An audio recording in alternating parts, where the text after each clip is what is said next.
earliest memory of me realizing that I'm in a minority group was when I was 7 years old.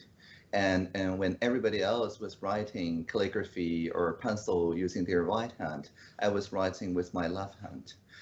And teachers told me that I'm in this like 10% minority group who prefers to use left-handedness. But at the time, because we were writing horizontally from left to right, writing with the left hand necessarily means that you're kind of obscuring the words that you write already. And so my parents and the teachers at the time kind of convinced me that I can practice writing with my left hand. That's fine. Calligraphy too, which is right to left, by the way.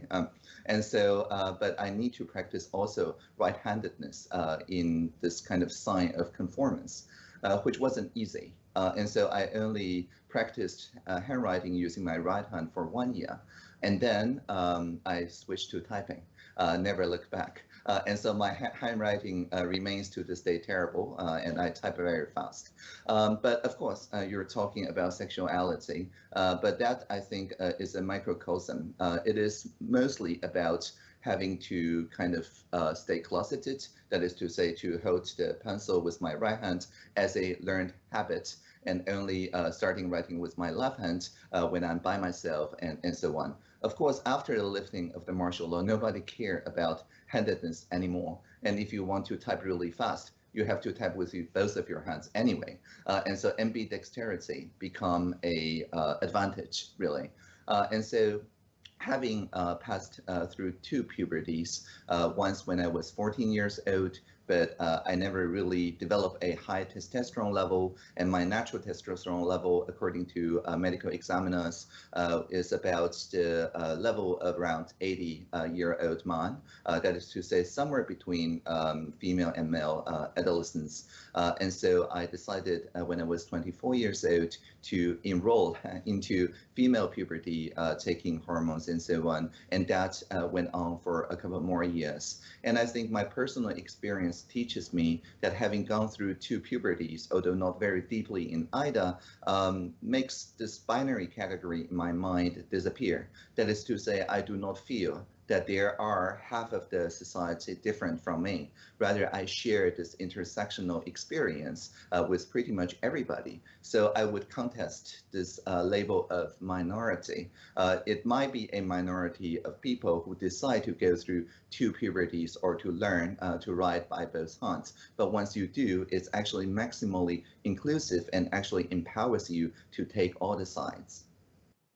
Sometimes when I share some of these stories about inclusion or diversity, in Japan, there's this first emphasis on gender still.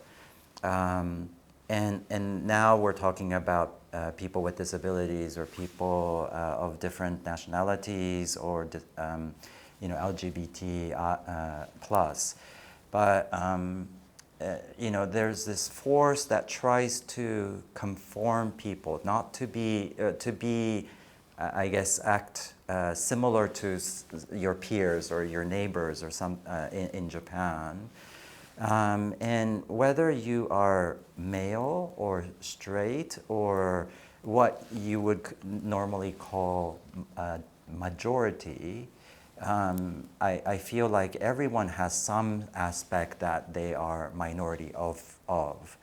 And so, I do say that I want people to be able to not think of yourself as majority, but minority of something, and remember how it makes you feel or how you'd like to be supported on that, or how you'd be able to share that with other people without stigma or discrimination. So I really reacted to what you just mentioned. Yeah, it was a really good point on intersectionality, which is taking the vulnerability of one category but extended as a empathy. I totally concur. There's things that I think I have gained and I have lost because of my sexuality. But I personally, having grown up in the United States, felt like I was a minority being careful of using that word, but minority in two major aspects. One was obviously being Asian, and the other was after coming out that I was gay during the era when HIV was not treatable and people were dying in the 80s. I think what I really lost was a few of those years when, as I was coming out, I really felt like I belonged to nowhere. I couldn't picture my future, or I couldn't picture even being working, period. And so there was a period of lost confidence and not feeling like part of society at one point. But also, I think on the Asian side, I was I never thought of myself as Asian, or I never thought of myself as Japanese. But when I moved to the United States at 8, I was bullied for looking like I do, being different from my Western counterparts at the time. So I also went through similar experience on both of these fronts. But I also have actually feel very much that I gained a lot from this experience. And then that's what Audrey just mentioned about the ability to be empathetic and to seek what they're hurting. And I will be the first to admit that I have unconscious bias and I have to keep learning, which our D&I leader continues to remind me of. But I feel like, I've lost some friends because I came out, but I also gained many friends and new family. I think it was a gift in a way that I experienced both of these times of big moments of feeling like a minority. A lot of my thinking was influenced by the year that I spent in Germany at the border of France. It's a small town called Duttweiler in the Saarland region. And when I was there, I was around 11 years old, but my classmates, because I study in the primary schools, are 1 year my junior, so they're all 10 years old, but they are more mature than people that I have encountered in Taiwan who are like 15 or 16 years old. And so I was wondering at the time, why it is so that at the same biological age, the children in Germany can kind of keep a schedule by themselves and choose their own classes and have a lot of their positions articulated very well and being just like adults, just with a smaller height. And so I studied the reason why, and it turns out that it's what we call the Pygmalion effect. If the adults expect children to behave like adults, the children raise to the expectation. And if the adults treat children as babies, they would also fulfill that expectation. So that's really changed my outlook on things. Instead of discriminating people on biological age, instead we should work with the values that they have and the social expectations of them. That also led me to participate in the education reform. Finally, the new curriculum we rolled out last year that emphasizes lifelong learning and transcultural intergenerational learning.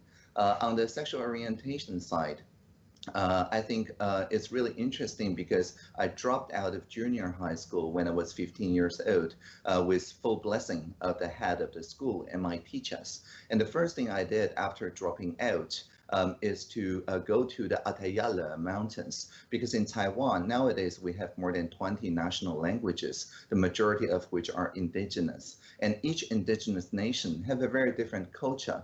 For example, the Taiwan indigenous nation, the First Nation, never made a matriarchal or patriarchal structure. For them, gender is kind of irrelevant, like left-handedness when choosing leaders. And there are matriarchal indigenous nations such as the Amis and so on. And so it occurred to me that even within Taiwan, there are like traditions that are thousands of years long and that have a different configuration, a different default. When it comes to gender expression, there are indigenous nations with 3 genders or 5 genders and so on. So the diversity was there right in Taiwan. And so it brought me to understand more of our indigenous roots, which brought me to all the way to New Zealand with the Maori people, because it shares the same Austronesian culture and some parts of the language. Well, you know, if you have watched the Disney film Moana. And so the point here I'm making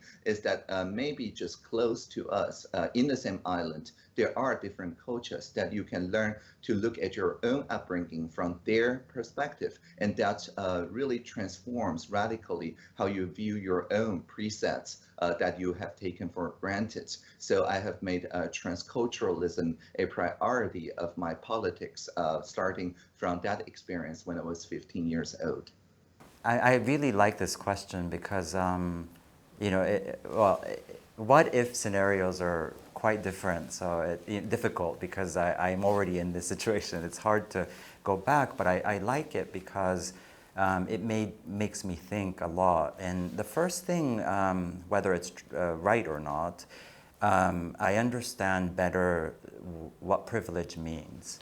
And that word has a very different meaning to many people. But if I had, been brought up in Japan and grew up only in Japan, I probably wouldn't have understood what how some group of people do have advantage over another because of the social construct, which to me is what the word privilege means. Another aspect is that, as I mentioned earlier, having been bullied, my first good friend in school was also an immigrant that just arrived to the United States from Taiwan. And he and I could not speak English, so we had no way of communicating other than Chinese characters. And he and I shared the same one Chinese character in our name. And also Doraemon, the cat robot that everybody knows. And so I remember finding my first good friend. And I also, right now, my 2 best friends, one is Korean, one is American-born American. And this multicultural experience gave me curiosity for the rest of the world. And that's why my husband can tell you that anytime I have time to read, I'm reading about history and culture because I'm now curious and I'd like to learn how do people actually feel sadness, joy, all these emotions, because we all feel the same joy, but what makes people feel them, the examples and situations might be different. So I really like learning that. And also languages, because languages are not only tools of communication, I think, but it also reflects the culture. And learning about how even Taiwanese Chinese people write certain expressions versus mainland Chinese, or even American Chinese can be different using the same Chinese characters. So I think these kind of things, I'm just very curious to learn about development. So overall, it's learning about privilege and having really instilled the curiosity and empathy to learn about different things.